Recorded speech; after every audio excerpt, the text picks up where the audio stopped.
Oppo's had a good run with its photography-centric F series smartphones that debuted last year. Now, the company is introducing a new model, and this time the focus is on selfies. The F3 Plus is the first smartphone from the company to boast of dual front cameras, but is it really worth the high price? We find out. Oppo has always done well in the aesthetics department, and nothing's really changed here with the F3 Plus. The metal unibody feels sturdy, and the soft gold color is actually quite appealing. The company has tried something different with the antenna bands on the back, just for some visual differentiation from the competition. It feels quite heavy though at 185 grams and is not easily pocketable due to its 6-inch display. Thankfully, Oppo has at least managed to keep this phone slim. The Full HD resolution keeps images and text fairly sharp, and viewing angles are good. However, colors are oversaturated, and this is jarring at times. All the ports and buttons are where you'd expect them to be. It's a little disappointing to not have the newer Type-C connector. The F3 Plus is powered by a Qualcomm Snapdragon 652 SoC and has 4GB of RAM and 64GB of storage. The latter can be expanded using a micro SD card, but at the cost of a second SIM. Some notable omissions include FM radio and NFC, which might be a deal breaker for some. The fact that ColorOS 3.0 still uses Android Marshmallow rather than Nougat is a bit disappointing. However, you do get Google Assistant, and the custom skin looks polished and refined. Additional features like the theme store and motion gestures are similar to what we've seen in the past. One-handed mode also makes it possible to use the F3 Plus with a single hand. Performance is very good, and the phone has no trouble with multitasking and 3D games. There's also plenty of RAM to spare at any given time, and we never really felt it getting bogged down.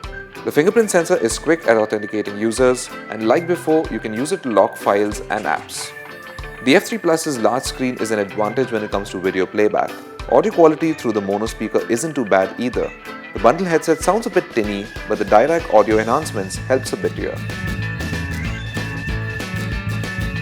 The Oppo F3 Plus's cameras are its main highlight, and we're pretty happy with the performance of both the front and the rear ones. The 16-megapixel rear camera has a wide f1.7 aperture, just like the Samsung Galaxy S7.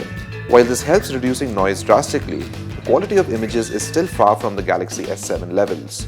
Still, this phone is a definite step up from the F1 Plus. Focusing remains suitably quick no matter the lighting condition.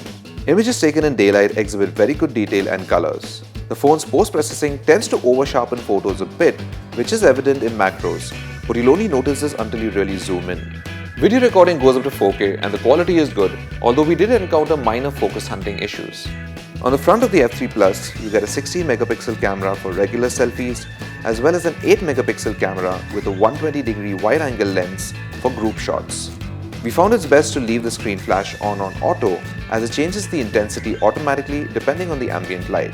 The wide-angle sensor introduces slight barrel distortion, and photos taken with it are more noisy in low light due to the narrow f2.4 aperture as opposed to the wider f2.0 aperture on the regular lens. The 4000 mAh battery lasted us through well over a full day of regular use. This phone also supports Oppo's BOOC Flash Charge Mini Standard for quickly topping up the battery. The Oppo F3 Plus is a solid proposition for someone looking at a high-performance smartphone which can also take good selfies. It's got all the right ingredients including stylish looks, a big sharp display, plenty of grunt under the hood, and a stellar battery life. On top of that, it also offers a good trio of cameras. The price might put some people off, but if Oppo can provide timely software updates, then the F3 Plus is actually not a bad choice. So thanks for watching. Be sure to check out more videos right here, and give us a thumbs up, subscribe, and follow us on Twitter, Facebook, and Instagram.